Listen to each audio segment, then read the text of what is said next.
Magandang araw sa inyong lahat and welcome back to my YouTube channel. GMA Network Incorporated CEO at Chairman Felipe Guzon ipinasara ang tatlong subsidiary ng GMA dahil nalugi umano sa mababang rating ng mga programa. Ito ay ayon sa ulat ng Bilyonaryo.com. Ang GMA Network sa pangunguna ng bilyonaryong si Felipe Guzon ay kasalukuyang nasa proseso ng pag-liquidate ng tatlong wholly owned subsidiaries. Ayon sa pinakahuling quarterly financial statement nito, isinasara ng GMA ang dalawang entertainment units, ang GMA Worldwide Philippines Incorporated at Scenarios Incorporated, at isang advertising unit, ang GMA Marketing and Productions Incorporated. Hindi nagbigay ng anumang paliwanag ang GMA para sa desisyon na wakasan ang mga negosyong ito.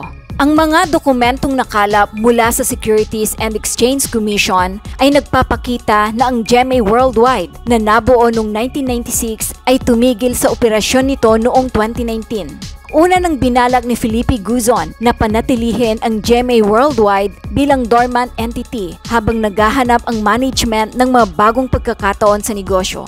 Ngunit sa paglaganap ng COVID, nagpasya si Felipe Guzon na magpatuloy sa pagbuwag ng kumpanya. Pinangasiwaan ng GMA Worldwide ang mga international marketing at foreign program purchases ng network at international syndication ng mga drama at entertainment programs nito. Ang mga senaryo na humawak sa disenyo, construction at pagpapanatili ng GMA ng mga set para sa TV, mga dula sa entablado at konsyerto ay tumigil sa operasyon noong 2012 pagkatapos ng 16 na taon sa operasyon. Ang GMA Marketing at Production ay nagsilbing eksklusibong marketing at sales arm para sa airtime ng network, pamamahala ng mga kaganapan, pagpapatupad ng mga benta, serbisyo sa trapiko at pagsubaybay. Samantala, narito ang latest update sa hearing ng legendary trio na sina Tito, Vic and Joey at Tape Incorporated ng Halushos mula sa kilalang vlogger at social media influencer na si Models of Manila TV. Opo, Attorney Maggie. So, ngayon po yung unang araw ng mga witness po ng tape. Kamusta po? Ano po ang nangyari? Nag-present kami ng first witness for Defendant Tape Incorporated. So, first witness namin, second witness namin noon September 11. She's a representative of the Admin Department of Tape Incorporated, proving the employment of Ms. Jennifer. Thank you very much po, Attorney Maggie. Maraming salamat. So, ayun, simula na po kanina ng presentation of witnesses mula sa kampo ng Tape Incorporated at nagsimula sila doon po sa mga long time na staff ng Tape. Hindi nila binigay yung detalye kung ano po yung mga sinabi nila doon, pero I would presume na ang pinaka-ipo-point out nila na itong si Jennifer na nag-complainant ay empleyado ng Tape. Kaya yung sinasabi daw niya na pagdating sa copyright at sa pag-invento ng mga portions ng programa, ipapakita ng Tape na siya po ay empleyado during that time. Okay? So, kanina po wala si Attorney Buko, yung mga ibang abogado sa Divina Law mo kasi sila yung nag-cross-examine dito po sa witness. Hindi na po natin pangalanan yung pong staff na testify po kanina kasi mga staff lang naman ito, di ba? Ayoko din namang mabash pa sila at ang hinihintay po natin of course yung mga malalaking pangalan na magte-testify para sa tape, di ba? Si Ma'am Malucho Afagar at sana si Sir Vincent D. Buncio yung sumulat dun sa kanta din ng theme song. So yun ang inaabangan natin. Pero mangyayari 5 witness, 1 witness per day. So, ganun ang sistema sa korte. Hindi ko sure kung bakit. Pati na lang pagsabayin sa isang araw, di ba? Pero talagang nakaspread siya. So ang mangyayari, 5 witness, 5 araw.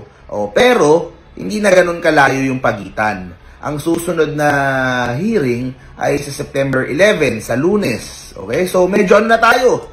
Kumbaga, rush mode na. Hindi, kasi siguro, gustong paabutin ng September na matapos na itong injunction. Diba? At least, hindi na tumagal. Malaman na. Kasi papatagalin pa natin. Ang alamin lang naman natin is, may injunction ba o wala? can they continue to use the name Itbulaga habang tumatakbo yung kaso o hindi? Yun lang naman yung pinag-aawayan dito. Pang-5 hearing na to para doon, di ba? So, yun lang po ang gusto nating malaman. Hopefully, by the end of September, may sagot na. Kapag nanalo yung TVJ dito, napakalaking panalo ito kasi magpapalit ng pangalan. Yun po sa tape. Di ba? I'm not sure how that will work pagdating sa mga sponsors nila. Pero kailangan magpalit ng pangalan yung pong tape Itbulaga. Pero pag nanalo naman yung tape dito sa injunction, di ba? Wala namang epekto kasi as is naman lahat pagdating sa mga pangalan, pero for sure yan. Ito ay they will brag about this and they will show this as a victory for their camp. Nasabi, yung korte o injunction o kami kinatigan. We can use the name Itbulaga habang tumatakbo itong aming kaso na to ng copyright. They will try also to dismiss. So, yun po ang takbo nung sa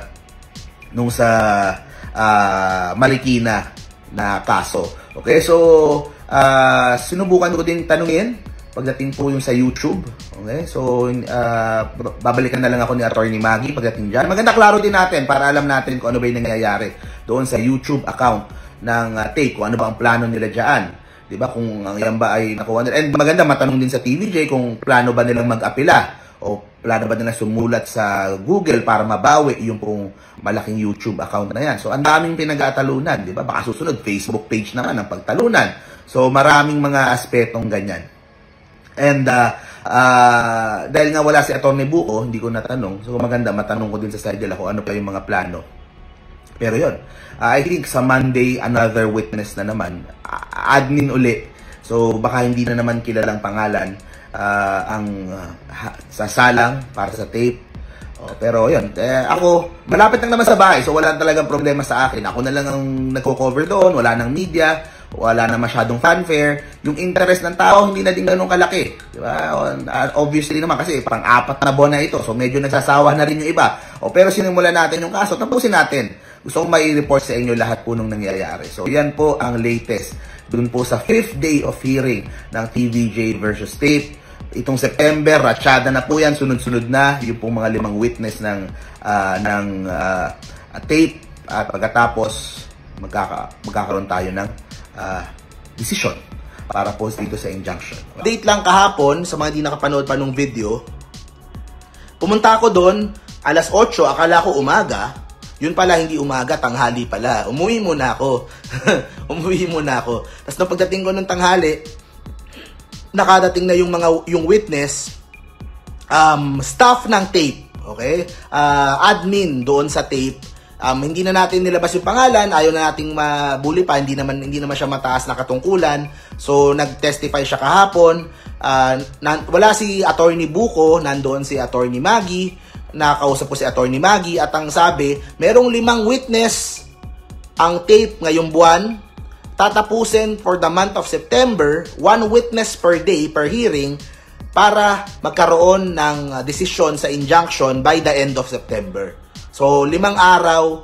Ang susunod sa Lunes, September 11, is another finance staff ng tape. I think, hindi sila nagsasabi, pero I think ang ginagawa nila ay pinapa-explain, kumbaga pinapakita dun sa korte na si Jennifer ay empleyado ng tape during the time na nagawa niya yung mga segments na yon. Kaya kumbaga dapat, kaya hindi nila pwedeng gamitin yon para mapatigil sila doon sa injunction ng tape. Okay? Sinubukan kong tanungin si Ma'am Attorney Maggie tungkol doon sa YouTube ng tape. Babalikan niya ako. So hopefully by Monday malaman natin kung ano yung nangyari at kung ano yung plano nila doon sa YouTube. So yun, so by Monday another na naman, pero wala pa yung mabigat na witness si Ma'am Malucho Afagar. Siguro that will come next week or next week. So yun, wala akong choice kundi pumunta doon kasi wala naman akong mga number nila. Wala akong coordination with Atty. Buko, wala akong coordination with Atty. Maggie. Pumupunta lang ako doon at nagtatanong lang ako doon para at least ma-report ko sa inyo. Kasi hindi na masyadong nire-report sa balita. Kasi medyo naglaylo na yung news. Naintindihan ko naman, di ba? Na syempre 3 months na din, yung iba nagsasawa na, naglalaylo na sa balita. I-report ko na lang sa inyo. Tapusin na natin itong Marikina na kaso, di ba? Kasi sinimulan na din naman natin. Okay, so aside from that, ano pa ba? So, yun lang naman yung nangyari kahapon. Nagsimula sila mga alauna na, 1:30. Natapos sila mga 3:00. Mag-subscribe at i-click ang notification bell para sa mga susunod na video updates. Maraming salamat po.